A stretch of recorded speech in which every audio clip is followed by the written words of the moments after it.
Welcome to our guided review of Chapter 6, 7, and 9 in ST210 Microbiology for Surgical Technology.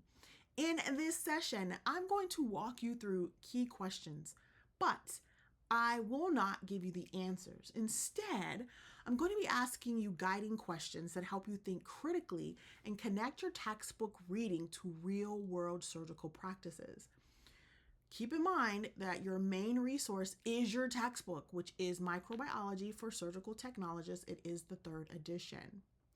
Now, I want you to pause the video anytime you need to reflect or look up information. Why? Because I want you to be detailed, complete, and use examples in your answers to earn full credit. Now, let's get started. This week, we have 3 questions in micro. So the very first question, explain the phases of bacterial growth. What concepts from your reading relate to this? How might this apply in a real-world setting? Provide more than one sentence for each phase. So think about this. Why do bacteria need an adjustment period before rapid growth starts? What are they doing during that time? During the phase where bacteria grow the fastest, what makes them so sensitive to antibiotics? What environmental or resource changes might cause growth to slow down? And when the population starts dying, why do some bacteria survive longer than others? What structural feature helps them endure? Again, use your textbook diagrams and pay attention to the names of the phases. They tell you a lot about what's happening in each stage. Question 2. Name and describe the different types of disease outbreaks. How does this connect to your role and patient safety? Now ask yourself, which type of outbreak is always present in a specific location?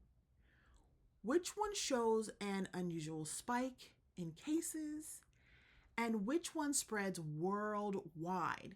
And why do you think that happens more quickly today than in the past? But take it even a step further. How would these outbreak types influence infection control measures in a surgical setting?